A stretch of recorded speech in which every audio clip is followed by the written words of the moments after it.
Hi, YouTubers and wet shavers everywhere. It's Mark with GeorgeToon.com. I'm back with another Monday morning mailbag. Get yourself a cup of coffee, kick back, relax. Let's talk a little wet shaving and a few other things. What do you got this morning? I have an old friend of sorts. Hang on. That's a good, bold cup of coffee this morning. Yeah, I've got Boston's Best Donut Shop Blend Gourmet Coffee. Yeah, I've had Boston's Best on the Monday morning mailbag before it was ground coffee, but this came out of my Keurig machine.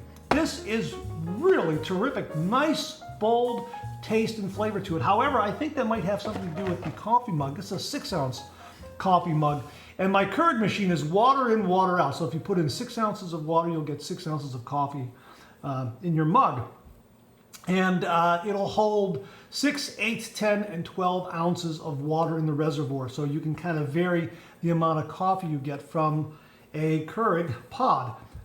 So this was 6 ounces, and it just has that nice edge and flavor to it this morning. I guess it's because I wasn't using 8 or 10 ounces, I was using 6 ounces. Anyhow, Boston's Best. Really a delightful cup of coffee. And how about this mug here? You know what? My parents had this for years and years and years, a dish set. And that dish set is, well, you know, has this pattern here on the plates, on the bowls, on the gravy boats, on the mugs. And I think everybody had this pattern in their home, or their grandparents had it. So if you had this particular pattern of mug and dish or a bowl, let me know, because I think this was very, very commonplace. I'll even see this turned up in some thrift stores at times. And I'm always tempted to get an extra one, but I got plenty. But yeah, great mug. So let me know if you happen to have this particular pattern. All right, let's get right to it. We got some really good questions and comments here, so let's get right to it. Okay, so this first comment comes from a viewer named Christian, and he writes, "Hi Mark, this is Christian from Montreal, Quebec, Canada. We exchanged a few emails in November." Yes, I do remember that, Christian. "As usual, a great Monday morning mailbag today." Thank you very much. He's commenting on a previous episode. "I extracted this picture from a YouTube video on electron microscopes and was really surprised. As you can see, a razor blade cut the beard hairs. An electric razor does not cut them, it rips them apart. Maybe it's a picture you would like to show on another Monday morning mailbag. Thanks." Well, I just did, and all the more reason I'm happy to be doing the traditional wet shave. That really was very telling. Thanks very much for sending that in. Anybody want to comment on it? Please comment below and let me know. If you have any other pictures that are similar, please get me some links. I'll be happy to link those up. Thanks very much for that information, Christian. I really do appreciate it. Okay, this next comment comes from a viewer named North of England Outdoors. And he initially wrote, "As you know, I am a relative newcomer, and I have 3 razors now and a few different sorts of blades. I also have a number of soaps, but as I am trying to find razor aggression blade combinations, Taobak is my constant in the experiment." Yeah, you know what? I like Taobak too. And boy, Taobak for me was an absolute game changer. Really terrific. Love the scent, love the performance, love the love the bowl and the lid, love everything about it. I really do. And we were talking back and forth. Turns out he lives in the area where Mitchell's wool fat is produced, and he went right there to buy some Mitchell's wool fat. And he wrote, "Mark, so I went to Mitchell's today, and it's not really a shop. It's an office that will sell products to you if you turn up. The staff are lovely, really helpful, and of course, I bought some shaving soap. First use on Sunday, I think. Once and for all, the lathering issue." Okay, so Bradford was the worsted wool capital of the world during the Industrial Revolution, and the reason was that the softness of the water here is ideal for processing wool. Lanolin, of course, is from wool, so if you live in a hard water area, lathering lanolin soap is more difficult. From the horse's mouth. Thanks very much for that, North of England Outdoors. I really do appreciate it. I like Mitchell's wool fat. It can be challenging to lather at times, and there you go. If you have hard water, you're going to have a little more difficulty in lathering this product. But it's still worth giving it a go and giving it a try. And you know what? Maybe maybe if you you like the scent and you like the potential it has, maybe get a water softener. I don't know. I have city water here in the Chardon area, Northeast Ohio, and I haven't had much trouble lathering this. I haven't used it in a while because of all the other soaps that I've been using from artisan soap makers, from Phoenix Shaving and Sterling and others. But yeah, I'm going to have to pull this out again and get it going. So thanks very much for that information, North of England Outdoors. Really do appreciate it, and enjoy your Mitchell's wool fat. And if you live in the area, you probably got soft water. You're probably going to be rewarded with a really great lather. Okay, this next comment comes from viewer Bob LaRoe, and Bob writes, I've been wondering, why do they call it a Dopp Kit? Turns out the name derives from early 20th century leather craftsman Charles Doppelt, a German immigrant to the United States who invented his toiletry case in 1919. Yeah, so that's why it's called a Dopp Kit. Thanks very much for that information, Bob. I appreciate it. I have several Dopp Kits, but my favorite by far is this one by Nutsack. This is really wonderful. It is pricey, but it is made from wax canvas and real leather, and it's made and assembled in the United States, which is nice. I think they're in Oregon, but they have a lot of different cases and satchels and that sort of thing. But this Dopp Kit is something that will last the equivalent of a lifetime, just like a well-made safety razor. I think of it as the Gillette Super Speed of the Dopp Kits out there. I'll have a link below to this if you're interested. As again, it is on the pricey side. However, as the old saying goes, you know, some people have said we're too poor to buy cheap stuff. Meaning, people who were kind of coming up and didn't have a lot of money, they would tend to buy something that was top shelf that would last an entire lifetime, because they didn't want to keep buying the same thing over and over and over again. And I think that's kind of where we're headed again, especially with safety razors. You want to buy that one great safety razor and have it last a lifetime. Same thing with this Dopp Kit. I think this Dopp Kit falls into the same category. Anyhow, I'll have a link to it if you're interested. And thanks very much for that information, Bob. I really do appreciate it. Okay, so this next comment comes from a viewer named Jason Bates. And he and I were having a conversation going back and forth in one of the videos up there on my channel. Anyhow, he wrote, I have a confession to make. Recently, I have chosen to not have a third pass when wet shaving. This allows me to shave every day instead of every other day. Wet shaving has taken the chore of shaving into something I look forward to and plan for ahead of time. So far, though, I have only tried a cheap Vanderhagen and a 1955 red tip. I do have a Merkur 34C on the way. I went to the world's largest flea market this past weekend looking for old safety razors. Yeah, well, you know, Jason, I think we've all done that. I've done that. I've gone to flea markets and antique stores and yard sales and estate sales, and sometimes that's where you find some really great razors. Now, regarding the Vanderhagen, this is a Weishi in gunmetal. The Vanderhagen is the Weishi, and the Weishi is not a bad razor, but yes, there are better razors out there. This is a bargain razor, and it's probably one of the better bargain razors out there. You can get it for $10 to $15, something like that, and it does a decent job. The red tip, probably a little too aggressive. That's my thought. That would be too aggressive for me. I have not used one, but I'm always told that the blue tip and the Gillette Super Speed is mild. The silver tip, which is what I have, is medium, and that's perfect for me, and the red tip is on the aggressive side. I've never tried a red tip, but that's my understanding of it. The 34C that's coming, boy, this is a terrific razor. It really is. It's going to be mild, and the shaving angle is going to be a little tighter, in my humble opinion, so you really have to hold your technique in order to get the efficiency, the maximum efficiency out of it. But it will reward you with some really terrific shaves. It seems some of the reviews I read online, on Amazon and other online sellers, military people love this razor. And I guess because of its efficiency and its mild quality The size probably is something that they can take with them very quickly, throw into a Dopp kit. I don't know if they're deploying, if they're going out in the field and maneuver, something like that, where they're going to be overnight someplace and they have to be clean shaven in the morning. I don't know, but perhaps the size they have an affinity towards this size. It's a perfect size for them. But anyhow, it's a good razor, and I think you're going to enjoy it, and it's going to give you many great shaves. So enjoy the 34C, and yeah, kind of welcome to the club. We've all done that, and yes, I also look forward to each and every wet shave I do, whether I'm going to be on camera or not. I really look forward to it.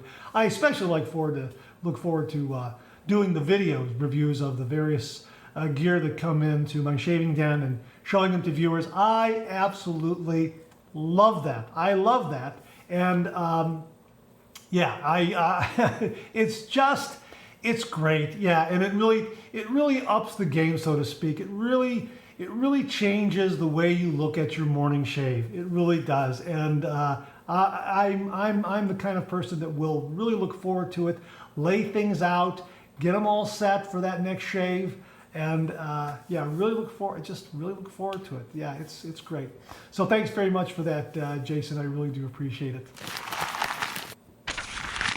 Okay, so this next question, actually 3 questions from a viewer named Elemental Hero Joe.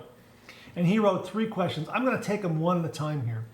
He says, "Hi Mark, my questions for next week's Monday morning mailbag are, number 1, what brand do you recommend for a beginner coffee drinker?" Well, you know what? That's really a personal choice.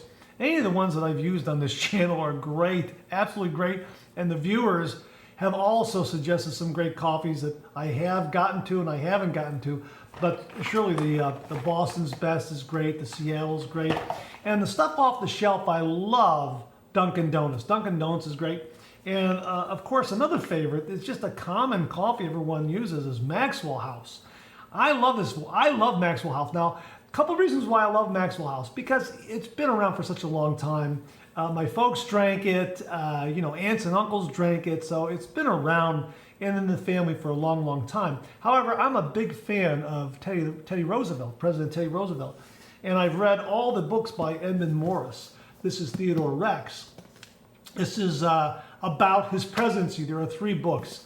There is The Rise of Theodore Roosevelt, which is from birth to his vice presidency. And then Theodore Rex, which deals with his presidency. And then Colonel Roosevelt, which deals with his post-presidency years.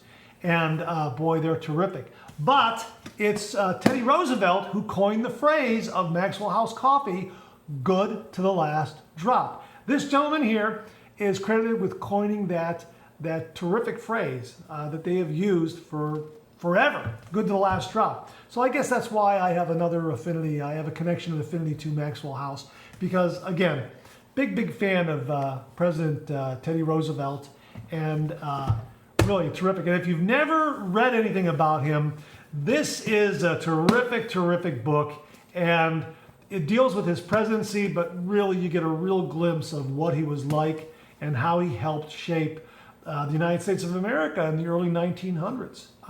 Really something. And I really enjoyed this book a lot. So yeah, so that's it for coffee there. Again, it's a personal choice, but those are some of my favorites.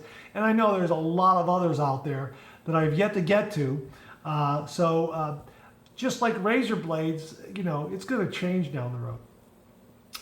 Question number 2 is, what comic strips did you enjoy growing up? My favorites were Garfield and Charlie Brown. Well, you know what? Those are my favorites as well. I loved Snoopy, and Garfield really came on strong. That was terrific. Big fan of BC and the Wizard of Id by Johnny Hart. Loved Hagen the Horrible. Liked Beetle Bailey. High and Lois. Read all those comic strips growing up. The Born Loser by Art Sansom. Now, that is really something because, you know, when I really decided I wanted to be a cartoonist early on as a young man, high school and to college, I would actually get the comic pages and cut out the comic strips and put them on a tray on my drawing table. And I would pull them out one by one and actually look at them and study the art. I would study Art Sanson's artwork. Absolutely. He had this beautiful simplicity that brought about this complex image. It was just wonderful stuff. Another guy who I really, really admired was Jeff McNelly. Jeff McNelly was a genius. Loved the comic strip Shoe and all of his political cartoons. He was just an amazing artist, but his comic strip Shoe was also very, very funny. But the neat thing is that all these comic strips that I read growing up, and I read a lot of them, and I'm just scratching the surface of some of my favorites, really. I mean, Snuffy Smith and Mama and Miss Peach. Oh, those were funny. The Lockhorns by Bill Host. It's being drawn by John Reiner now. Bunny Host and John Reiner. Boy, there's so many out there. The neat thing is, when I became a member of the National Cartoonist Society, I found myself in a room with all of these cartoonists that I had grown up reading. And there I was standing with all of them and just, saying hello to them, shaking their hands and talking to them. Mort Drucker was another one. The man was an absolute genius. If you read Mad Magazine, the movie parodies, then you saw Mort Drucker's work. Wow, was he amazing. Bill Host, amazing artwork with the Lockhorns, and John Reiner does a fantastic job continuing that. These guys are they're just the best. They were just the best. And every single cartoonist I met, whether it was Lynn Johnston, Bunny Host, Art Sanson, Fred Laswell, who drew Snuffy Smith, all of them were just really nice people, real true gentlemen, ladies and gentlemen, really just very, very nice people. That was the great thing. They say, be careful when you meet your heroes because you'll be disappointed. In my case, that never happened. Not with these cartoonists. They were so welcoming and they were rooting for you. They wanted you to be as successful as they were. They were just really great. I'm still a member of the organization, and wow, yeah, I could go on and on and on for hours about the cartoonists I've met and the stories they told. Johnny Hart was a real nice guy. Boy, was he nice. I really enjoyed talking to him. Bunny Host has become a dear friend for like 25 years now. We talk often. She's just absolutely wonderful. John Reiner, the gentleman who's been doing the Lockhorns since Bunny's host's husband passed away in the late 80s, I think. Just a really gifted, talented cartoonist.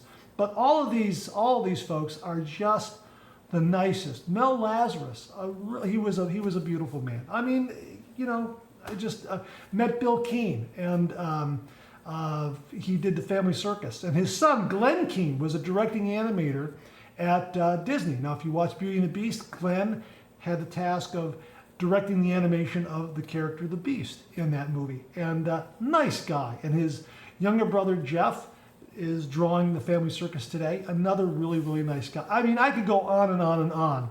But yeah, so I loved them all. And in the family, it was said that Sunday morning when the Sunday paper came, the comic sections were in color. And my brothers would say that if you didn't get to read the comics before Mark did, before I did, you probably weren't going to read them for the rest of the day, because I read them, hung on to them, and studied them all day. I just laid them out and just studied them and just observed what these artists were doing, how they drew certain things, certain items, certain expressions.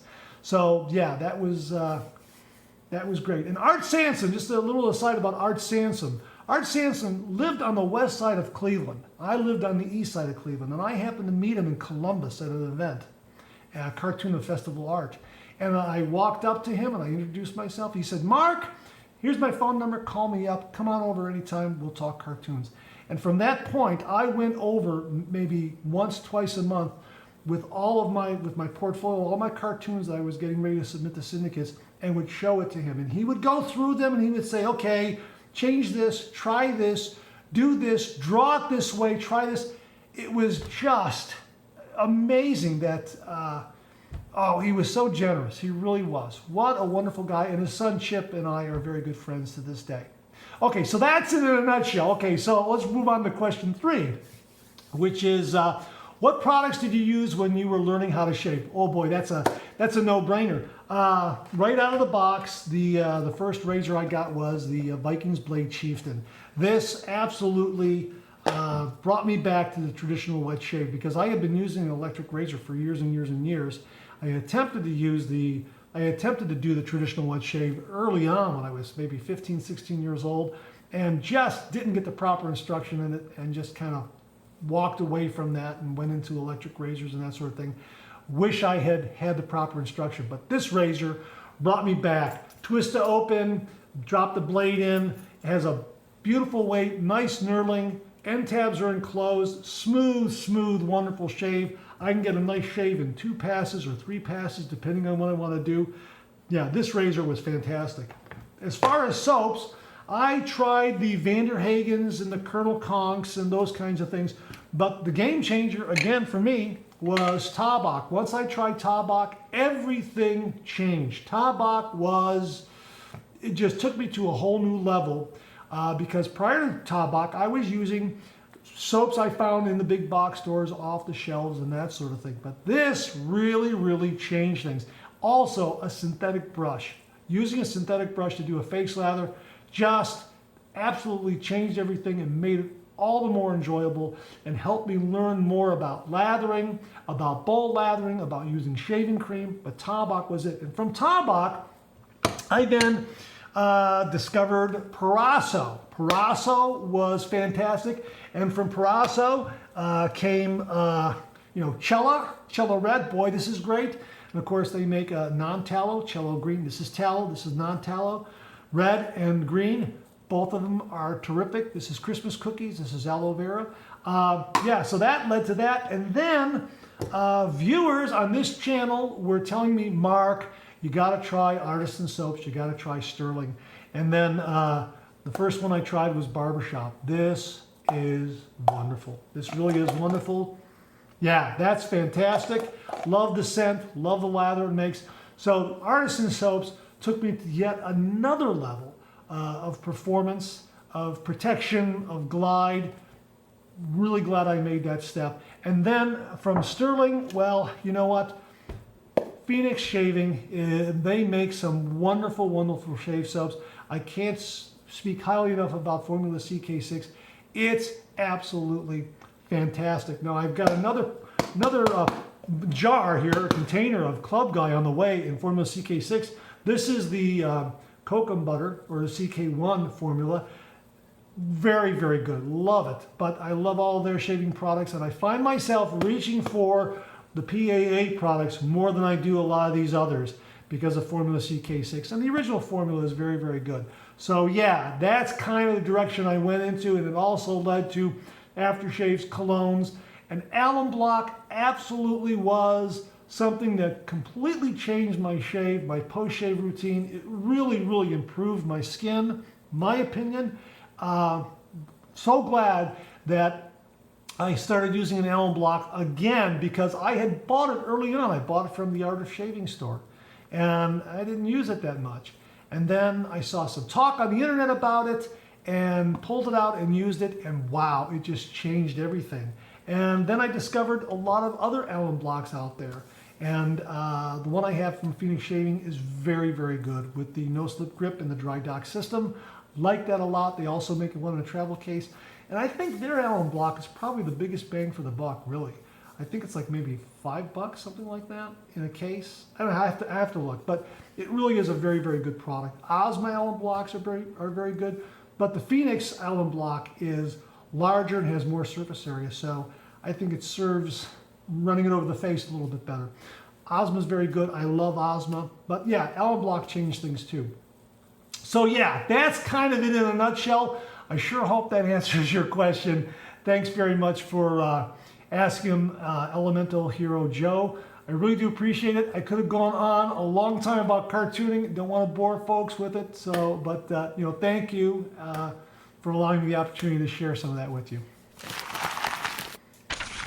Okay, we're going to finish up with a question from Carmine Anastasio. And he writes, question for Monday morning mailbag. Good morning, Mark. I hope you are well. I have a Nick Hornby high fidelity reference question.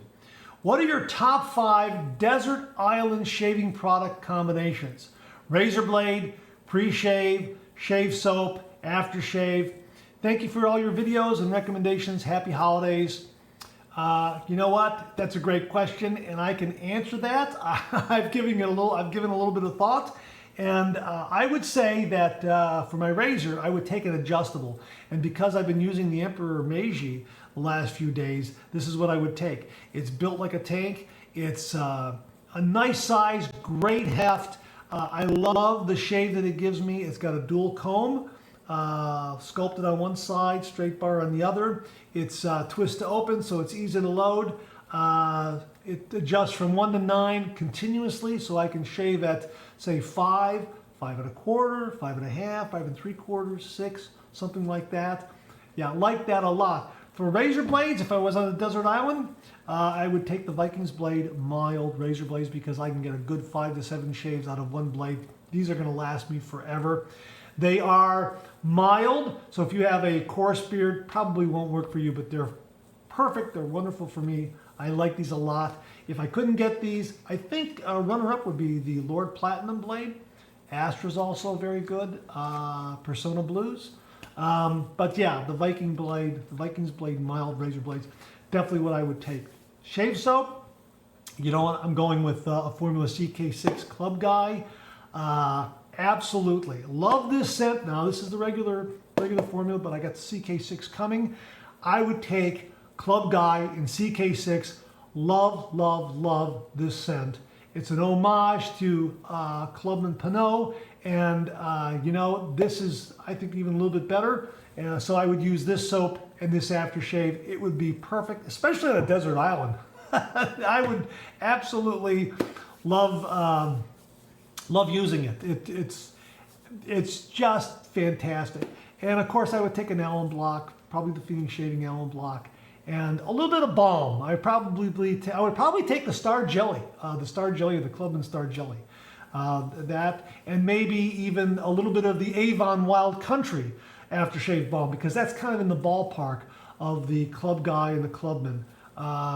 It has the same kind of scent. So yeah, I would take that. As a matter of fact, I would probably take the Wild Country Splash and Balm as a backup as well. So yeah, I kind of like that area of scent.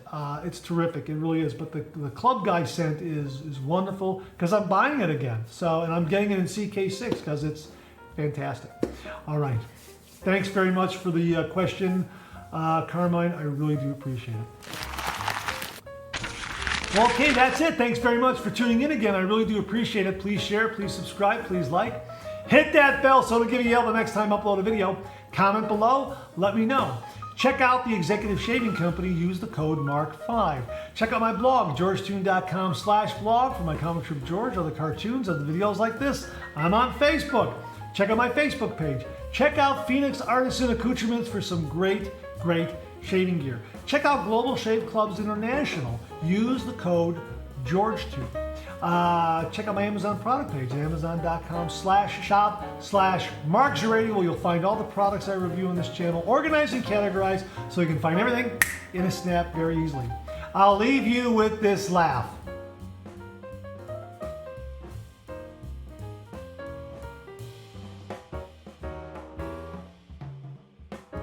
Looks like I need a refill. Thanks very much for tuning in again. I really do appreciate it. Make it a great week.